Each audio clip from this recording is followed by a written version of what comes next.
अस्सलाम वालेकुम व्यूवर्स, उम्मीद करते हैं कि आप सब लोग खैरियत से होंगे। एक बहुत बड़ी खुशखबरी के साथ कि पीएमसी ने नई दाखिला पॉलिसी जो है वो जारी कर दी है, मंजूर कर दी है और बहुत ही साथ में इम्पॉर्टेंट 4 अपडेट्स आपके लिए हैं। हम चारों अपडेट्स जो कि बहुत ही रिसेंट में पीएमसी ने अपनी वेबसाइट्स पर जारी किए, हम चारों अपडेट से आपको आगाह करेंगे, एक एक बात से, एक एक अहम चीज़ से। लेकिन उसके लिए आप लोग हमारी वीडियो मुकम्मल देखें ताकि किसी भी तरह की इन्फॉर्मेशन आप मिस ना कर पाएँ।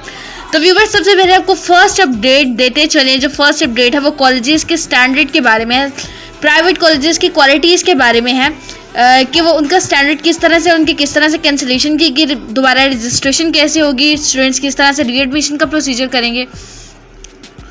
उसमें पामी जो था उसको भी काफ़ी इश्यूज आ रहे थे, तो ये आप जिस तरह के देख सकते हैं, ये उन्होंने प्रेस रिलीज़ जो किया है उसमें उन्होंने ये भी बताया कि पामी को भी जो था वो इश्यूज जो है ये मसला हल कर दिया। और प्राइवेट कॉलेजेस को परसेंटेज के हवाले से नहीं बल्कि ग्रेडिंग्स दी जाएंगी। उनको ग्रेडिंग्स में एलोकेशन कर दी गई है। जो ग्रेड उनके 4 ग्रेड होंगे, A+, A, B और C, ये 4 ग्रेड्स बनाए गए। इन चारों ग्रेड्स के मुताबिक जो है उनको देखा जाएगा। उसके बाद व्यूवर्स, सेकंड चीज़ हम जो उन्होंने अपडेट दी वो थी NLE की यानी नेशनल लाइसेंस की। और उसके हवाले से चूँकि तलबा जो थे वो काफ़ी देर से बहुत से प्रोटेस्ट कर रहे थे कि इस तरह नहीं, हमारा हक ना खाएं, हमें हमारा हक देना चाहिए। इसके हवाले से जो था पाकिस्तान मेडिकल कमीशन, उसने इसके हवाले से भी बहुत अहम इंफॉर्मेशन प्रोवाइड की। उन्होंने कहा कि अब हम अपनी वेबसाइट पर कुछ 10 दिनों तक एक सैम्पल टेस्ट प्रोवाइड करेंगे, तलबा जो है वो टेस्ट दे पाएंगे ताकि उनकी प्रैक्टिस हो जाए। और NLE जो है उसको भी तलबा को उनके लिए भी अलाउ कर देंगे। उसके बाद एक और बहुत अहम अपडेट वो है मेरिट की, जो कि जानना बहुत ज़रूरी है। ये जानने के लिए व्यूवर्स हमारी वीडियो मुकम्मल देखिएगा ताकि आपको मेरिट के हवाले से किसी भी तरह की जो है वो मिसअंडरस्टैंडिंग ना रहे।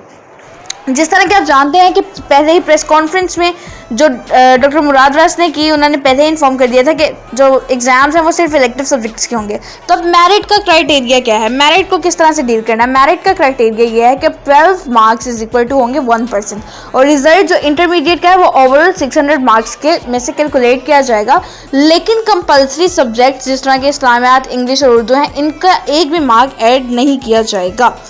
तो ये था मेरिट का, हमने आपको इन्फॉर्म किया कि मेरिट के किस तरह से वो फॉर्मुलेट करेंगे, किस तरह से एग्रीगेट बनेगा कि आपके 12 नंबर जो हैं वो 1% के एग्रीगेट के मुताबिक वो किए जाएंगे। इसके अलावा टेस्ट में जिस तरह कि आप जानते हैं इस बार नया सब्जेक्ट ऐड हो रहा है MD-CAT की, जो कि है लॉजिकल रीजनिंग का जो सिलेबस है हमने वो भी अपने सिलेबस पर, अपने चैनल पर अपलोड किया और आपको बताया है कि कितने टाइप्स हैं वो किस तरह से की जाएंगे। तो व्यूवर्स, उम्मीद करते हैं आपको हमारी वीडियो पसंद आई होगी। अगर हमारी वीडियो आपको पसंद आई तो प्लीज़ ज़रूर लाइक और शेयर करें और कमेंट करना मत भूलिए। शुक्रिया आप बहुत बहुत।